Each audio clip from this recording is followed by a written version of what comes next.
Bienvenido aquí en Más con Más. Hoy tenemos el gran privilegio de tener como nuestro primer invitado en este programa al señor Iván Herrera. Iván Herrera es el CEO de Univista Insurance, un hombre que conocí yo por primera vez, creo que hace más de 10 años. Sí, señor. Pero desarrollamos una bonita relación y hace unos cuantos meses nos reconectamos y empezamos a hablar de muchos temas, incluyendo lo que está pasando en este momento en Cuba.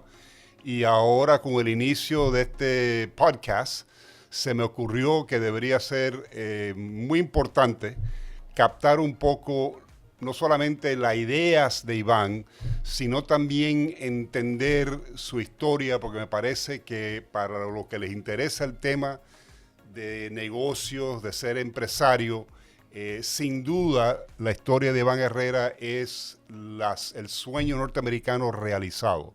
Y queremos empezar este primer segmento con darle la bienvenida al programa. Muchísimas gracias, Raúl, y el privilegio y el honor es nuestro.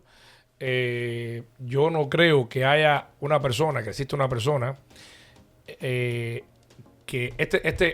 las cosas uno las construye y uno puede tratar de imaginarse las cosas cuando pasan y lo ves atrás. Pero cuando uno comienza un proyecto y lo construye, lo hace. Esto lo teníamos aquí hecho hace más de 4 años. Wow. Este lugarcito aquí. No estaba así.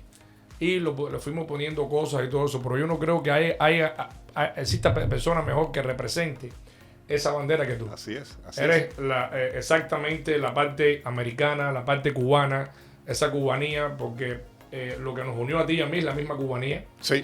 Y también la historia que tienen ustedes, la historia que han tenido en Miami, el mismo Jorge, la familia. Y para mí es un honor que tú me tengas aquí. Gracias, felicidades por tu podcast. Y yo estoy seguro que vas a tener mucho éxito aquí. Bueno, gracias por eso, Iván. Pero mira, lo que acaba de comentar, que compartimos ese amor a Cuba, pero tú y yo los backgrounds somos muy diferentes. Porque yo salí de Cuba a los 3 años. O sea, yo lo que conozco de Cuba es lo que aprendí de mis padres, de mis hermanos. O sea, yo me crié como gringo.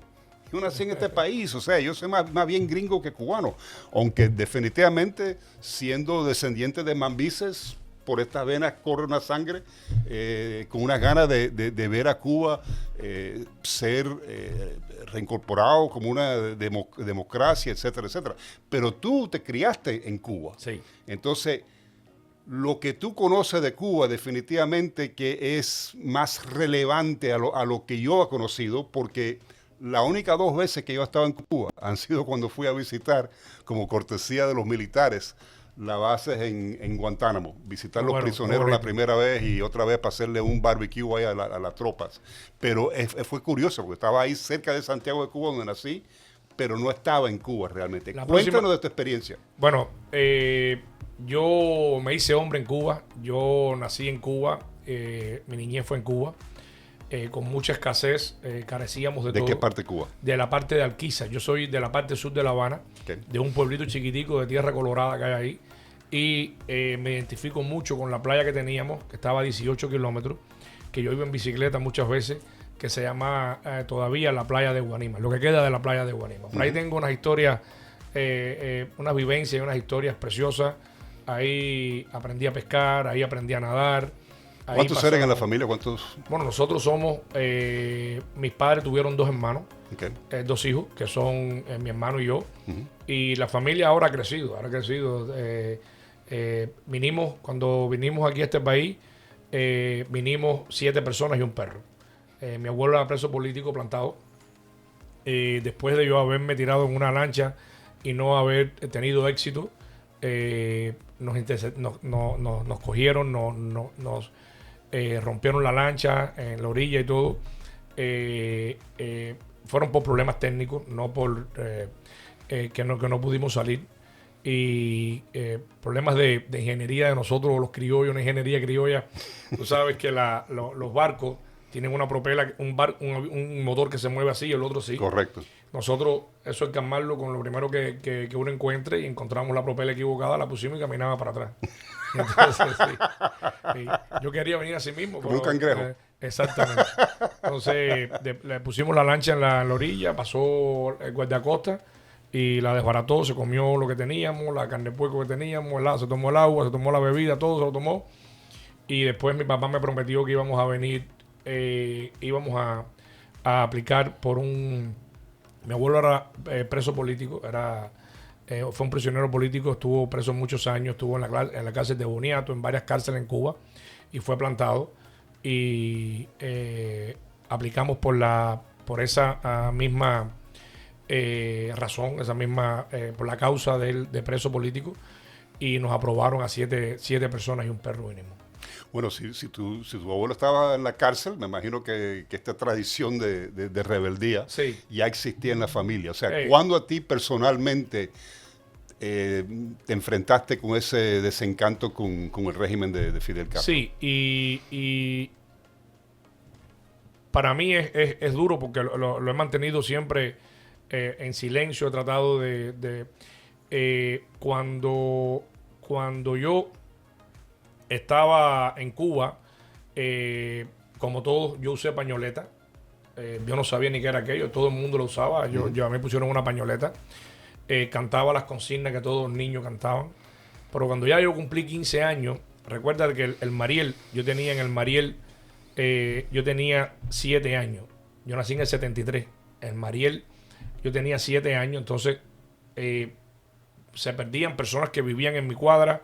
Inclusive, tengo personas muy prestigiosas hoy aquí, de mi edad, que se sentaban en mi aula y se me perdían mis amiguitos. Y yo decía, ¿dónde está fulano? ¿Dónde está mengano?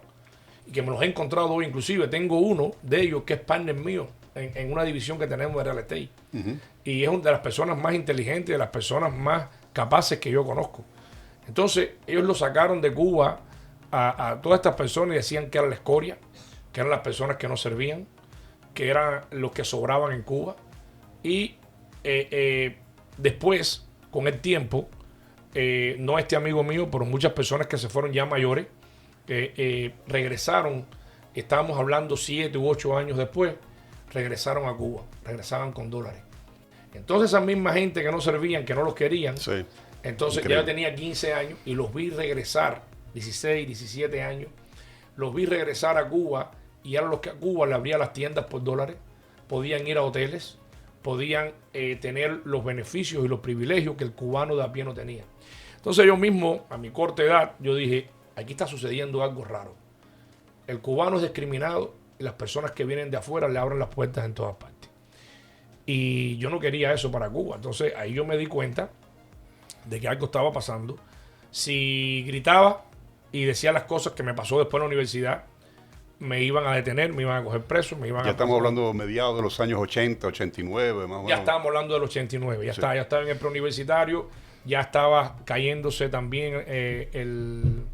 lo que es el comunismo en Europa. La Unión Soviética, la caída de la muralla. Sí, exactamente, el muro de Berlín también estaban tumbándolo y yo empecé a cuestionar muchas cosas. Entonces, yo sabía que yo estaba viviendo en una sociedad manipulada, en una dictadura, donde lo único que había visto era eso, pero me empecé a preparar, me leí varios libros, me leí Rebelión en la Granja, me leí de Eulogio Rabini, me leí varios libros que nos íbamos regalando entre nosotros mismos, y entonces me di cuenta de que había que hacer algo.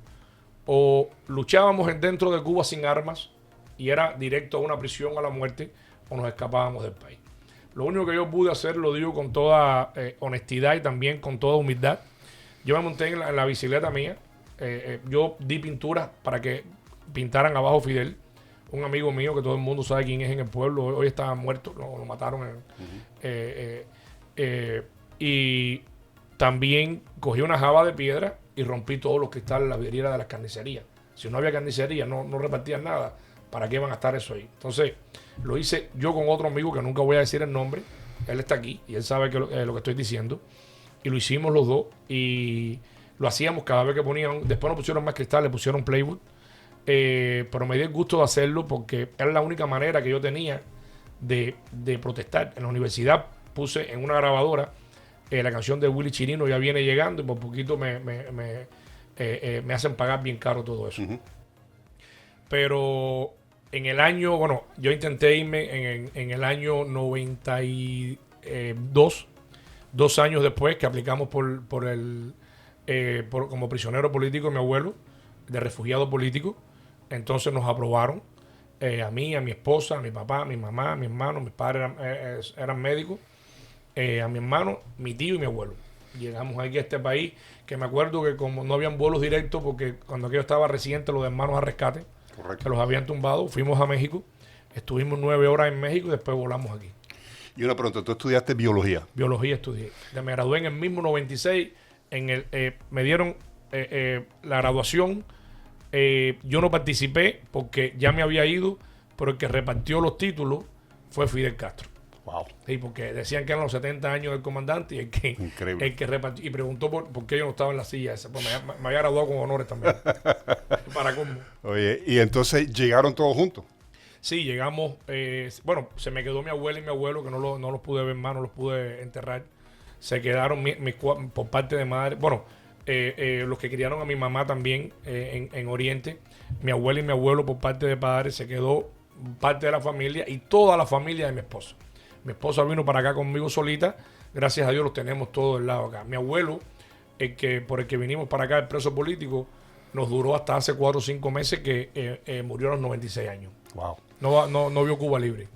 Increíble. Como muchas personas. Sí, no, y con mis padres, o sea, mis abuelos, o sea, hemos pasado por esa triste historia y incluso mi hermano Jorge, que falleció sin realmente ver a Cuba libre. Entonces llegan a Miami. Sí. ¿En qué año estamos hablando? En el año 96. En el año 96. El 9 de julio del año 96. ¿Y cuáles eran sus primeros observaciones de cómo era Miami? Llegué de noche a Miami. Cuando yo vi esas luces, yo dije de roche. Sí, ¿por qué? Porque cuando uno llega aquí, uno piensa que yo nunca vi tantas luces, yo nunca vi tantos autos. Después llegué a la casa donde fuimos y nos hicieron una comida riquísima que hacía tiempo no comía. Y vi que era legal comer carne, vi que era legal alimentarse, vi que era legal poner gasolina. Y eso para mí fue un golpe y ahí al otro día empecé a trabajar. Ahí en ese momento nos fue a ver alguien de allá del Kisser, un guajiro amigo mío, se llama Elcio. Y Elcio, las hijas estaban conmigo en la escuela.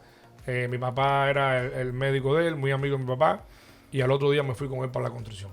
Increíble. A trabajar en la construcción. Y de ese día no he parado. Entonces empezaste en la construcción, me imagino que tuviste un par de trabajos antes de terminar en lo que es... Mucho. Tuve varios. Cuéntanos un poco esos trabajos y cómo terminaste siendo seguro. O sea, ¿cuál fue la motivación para entrar en el negocio de seguros? Vamos a resumirlo un poquito. Ahí en la construcción yo empecé, yo era label. Yo dije, tengo una posición aquí y todo. Y era sacar todo el chirro, todos los desperdicios que se hacen de una casa. Sí.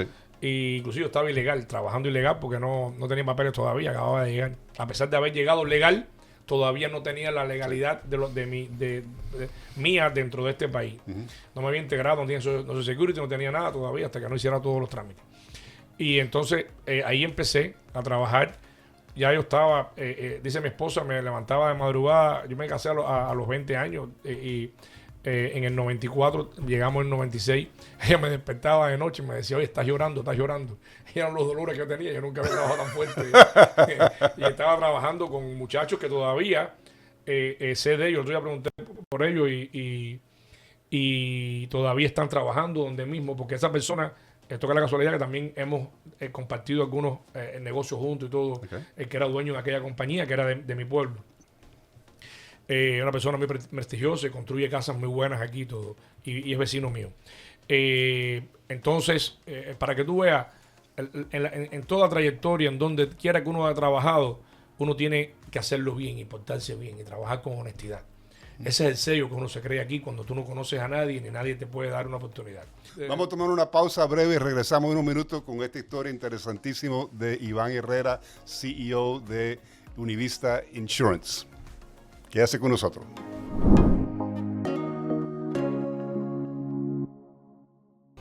En Univida Medical Centers contamos con terapia de oxígeno en cámaras hiperbáricas, una alternativa moderna que contribuye a mejorar la oxigenación del cuerpo. Este tipo de terapia alivia el dolor y la inflamación, ayuda a procesos de recuperación, favoreciendo la cicatrización y el bienestar general. Es un tratamiento seguro y supervisado.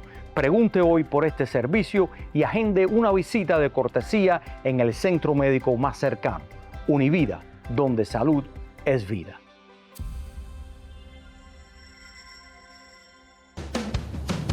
Hasta el mejor conductor tiene un mal día. Nadie espera un accidente, pero cuando ocurre, la pérdida se siente. Sin protección, un pequeño instante puede convertirse en un gran problema. En Univista Insurance entendemos lo que está en juego. Con nosotros, tu tranquilidad se convierte en parte del camino.